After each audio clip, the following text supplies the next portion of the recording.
Welcome back to One Hot Bite. Melissa here. I am so happy to be back. For those of you that have been around for a while, you know that I've been missing in action for the last little bit, and I have just been taking on some new career things and whatever else, but my time has settled down. I'm happy to be back with you guys. We're going to make some holiday cookies.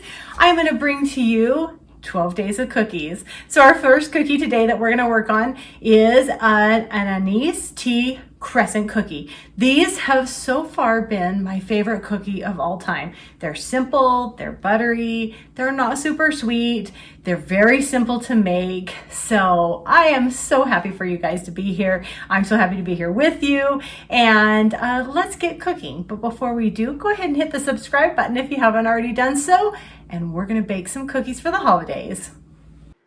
Okay, you can see here that my break from my camera skills is lacking, but we're going to get this together, I promise. That was our dry ingredients. That was flour, cornstarch, and salt. And in this bowl, we're going to do our powdered sugar, some softened butter. Like I said, the butter in this, oh baby, is so good. We're going to add a tiny bit of canola oil, and we're also going to add a little bit of 2% reduced fat milk. So that's where I cut corners and making things just a little bit lighter. And we're going to add a smidge of vanilla as well. We're going to mix this together until it's fluffy. And you can see here, this is just a nice little fluffy consistency. Whipped together nice. And there's Tucker saying hi again in our videos. He is still with us and enjoying cooking. I'm going to add the milk and the vanilla here. We're going to mix this together until it's just combined. These are seriously the greatest cookies. You can make these as a gift for any of your neighbors or family and friends. They hold up nicely. They're a little bit soft in the middle and they're crunchy on the sides, so they're great with tea or coffee. Or honestly, you can just have them by the handful, which I seem to have enjoyed these this time.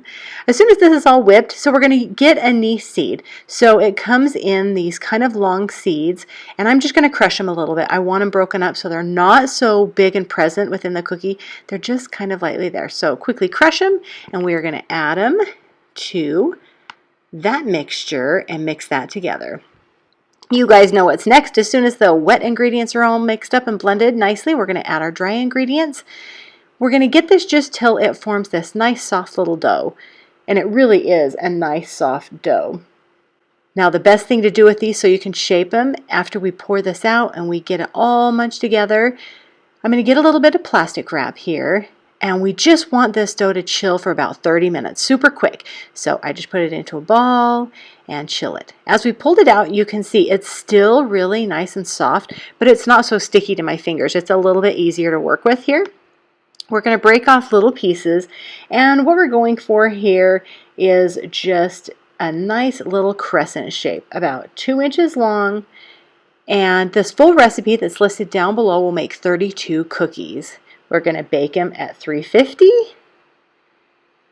And I'm going to put 14 minutes down below, but I did these for about 13 minutes. We're going to toss them in a little bit more powdered sugar after they come out. You still want them a little bit warm so it sticks to it. You can see how they're a little bit golden brown on the bottoms. And we're going to toss this together.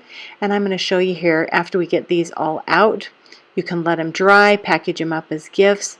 But they are just beautiful, coated, sweet, and soft in the center. Okay, well, we've been after it. I'm officially dirty from baking, but we made the best Crescent anise cookie. Those of you that haven't cooked with anise before, it's really a great flavor. This is traditional in Italian, German, and Mexican cooking, and I'm telling you, this is one of the best cookies. So let's give it a taste test.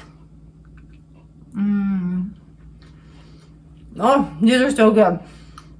They're the perfect mix of savory and sweet. These are delicious. So anyhow, thank you guys for being here. I love you all. Let's get baking another batch of cookies. I'll see you tomorrow.